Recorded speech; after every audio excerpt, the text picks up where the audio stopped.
بغیرت رشتہ دار بدنام کرتے ہیں۔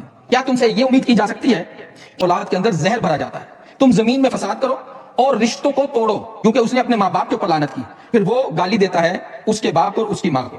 بسم اللہ الرحمن الرحیم۔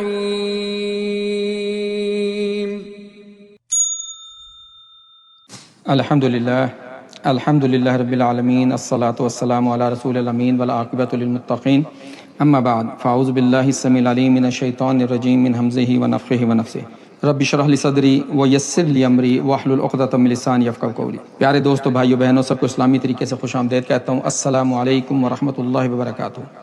ان دنوں جو تجربے میں بات آئی کہ رشتہ داروں کے متعلق ہم نے بہت سی ایسی باتوں کو اگنور کر دیا جس سے ہمیں اللہ اور اللہ کے رسول نے ڈرایا۔ یہ بات اصل میں جب میں نے 2 پوسٹ دیکھی اور مختلف پوسٹیں بھی ملتی ہیں، آج کل رشتہ داروں کو بہت زیادہ ڈیگریڈ کیا جا رہا ہے، تو ان میں سے ایک تھی کہ وہ کسی کو پتہ نہیں انگلینڈ کا یا کدھر کا پاسپورٹ مل گیا اور اس نے گلے میں لٹکایا اور جو نا رشتہ داروں کو چیخ چیخ کے کہہ رہا ہے او رشتہ داروں دیکھو، رشتہ دار، اس طرح کی بات۔ دوسری پوسٹ جو بہت زیادہ، جس سے باقاعدہ یہ بھی کہا جائے کہ اللہ اور اللہ کے رسول کی طرف سے لعنت آتی ہے، تو اس میں کوئی مذائقہ نہیں، کیونکہ اس پوسٹ کے اندر اس میں انہوں نے لکھا، وہ ابھی آپ سکرین پہ بھی دیکھیں گے، کہ جب رشتہ داروں میں مقابلہ کرنے کی ہمت نہیں ہوتی تو بغیرت رشتہ دار بدنام کرتے ہیں۔ پوسٹ بالکل ایسی ہے، بلکہ جی ہاں، اس پوسٹ میں ہے جب رشتہ دار مقابلہ کرنے کا اوقات نہیں رکھتے پھر وہ بغیرت بن کر بدنام کرنے لگتے ہیں۔ اب یہ بغیرت بن کر بدنام کرنے لگتے ہیں تو بغیرت، کسی کو بھی بغیرت کہنا یہ ایک گالی ہے، یہ ایک گالی ہے۔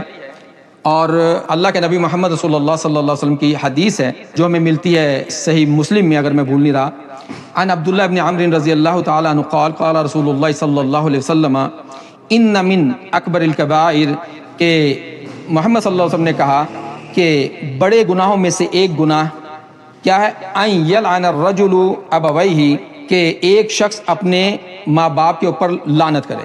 قیل کیف یلعن الرجل ابویہ، تو پوچھا گیا محمد صلی اللہ علیہ وسلم سے کہ کیسے ایک شخص اپنے ماں باپ کے اوپر لعنت کر سکتا ہے۔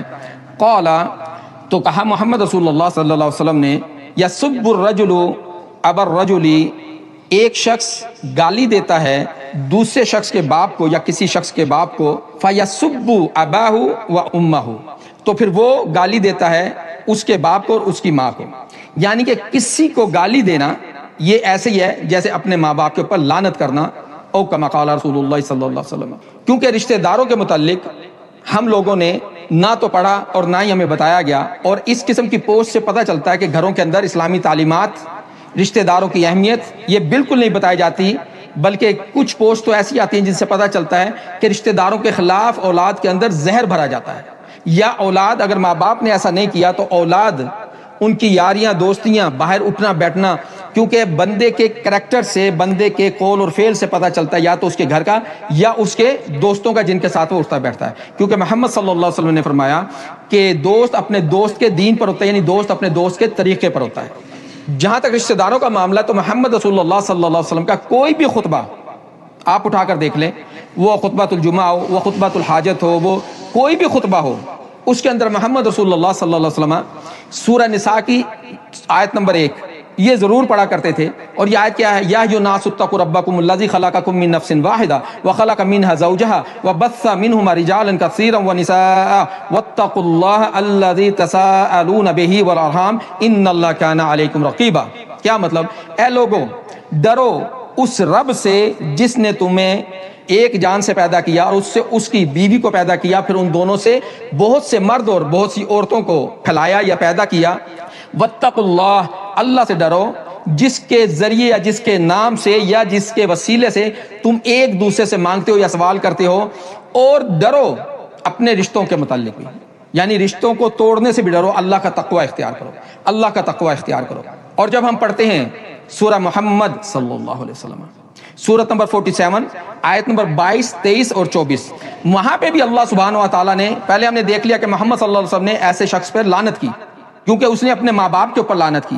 اب جو اللہ سبحانہ و تعالیٰ کہہ رہے ہیں آیت نمبر 22 سورہ محمد سورت نمبر 47 هل عصیتم، کیا تم سے یہ امید کی جا سکتی ہے، ان تولیتم، جب تم پھرو، اس کا یہ بھی ترجمہ ہے کہ جب تمہیں حکومت ملے یا اقتدار ملے، لیکن جب سیاق و سباق دیکھا جائے گا، اور چونکہ قرآن کو ایسے ہی پڑھنا چاہیے جیسے یہ آپ کو اس وقت انڈیکیٹ کر رہا ہے، ہدایت دے رہا ہے، تو اس آیت کا ترجمہ اس کانٹیکسٹ میں فہل عصیتم، کیا تم سے یہ امید کی جائے، ان تولیتم کہ جب تم گھومو، جب تم پھرو، ان تفسدوا فی الارض وتقطعوا ارحامکم، کہ جب بھی تم پھرو تم زمین میں فساد کرو اور رشتوں کو توڑو، رشتوں کو توڑو۔ اس قسم کی پوسٹیں یہ رشتے جوڑتی نہیں، یہ رشتے توڑتی ہیں۔ تو ان کے لیے اللہ نے کیا کہا کہ جو فساد کرے زمین میں اور رشتوں کو توڑے، اولئک الذین لعنہم اللہ فاصمہم واعمی ابصارہم، تو اللہ نے ان پر لعنت کی، اولئک الذین لعنہم اللہ، یہ وہ لوگ ہیں جن پر اللہ نے لعنت کی، واصمہم، اور ان کے کانوں کو بہرا کر دیا، حق بات نہیں سنتے، واعمی ابصارہم، اور ان کی آنکھوں کو اندھا کر دیا کہ حق بات نہیں دیکھتے، حق بات نہیں دیکھتے۔ پھر اللہ سبحانہ تعالیٰ بتا رہے ہیں کہ کہاں سے تمہیں حق ملے گا۔ اللہ سبحانہ تعالیٰ تمہیں انتباہ کر رہے ہیں۔ آیت نمبر 24، یہ تھی 22 23، اب آیت نمبر 24 میں اللہ سبحانہ کہہ رہے ہیں افلا یتدبرون القرآن، کیا تم قرآن کے اوپر غور نہیں کرتے، ام علی قلوب اقفالها، یا تمہارے دلوں کے اوپر تالے پڑ گئے، یا تمہارے دلوں کے اوپر تالے پڑ گئے، بات کرنے سے پہلے سوچتے نہیں ہو کہ تم کیا کر رہے ہو، خود بھی لعنتی ہوتے ہو۔ لعنت کا کیا مطلب ہے؟ اللہ کی رحمت سے دور ہونا، اللہ کی رحمت سے دور ہونا۔ جس کسی نے بھی رشتہ داروں کو توڑا اس کے اوپر اللہ کی لعنت ہے۔ رشتوں کو جوڑنا سیکھو۔ بعض اوقات ہم اپنے منہ سے کہتے ہیں نہیں جی میرا تو ان سے کوئی اختلاف نہیں ہے، لیکن دل کے اندر ہوتا ہے جاتا نہیں، یہاں پہ شیطان اپنا کام کرتا ہے۔ اگر رشتہ داروں کی کوئی بات بری لگ بھی جائے اور ان کی طرف سے اگر کوئی برائی ملے، تو اگر واقعی تمہارے دل کے اندر تقویٰ ہے، اللہ سے ڈرتے ہو، تو پھر کیا ہوگا، کیا کرنا ہوگا تم لوگوں کو؟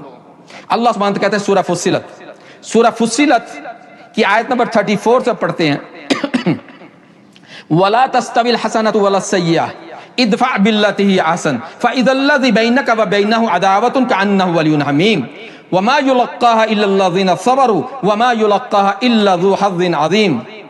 پھر آیت نمبر 35 وَإِمَّا يَنزَغَنَّكَ مِنَ الشَّيْطَانِ نَزْغٌ فَاسْتَعِذْ بِاللَّهِ إِنَّهُ هُوَ السَّمِيعُ الْعَلِيمُ۔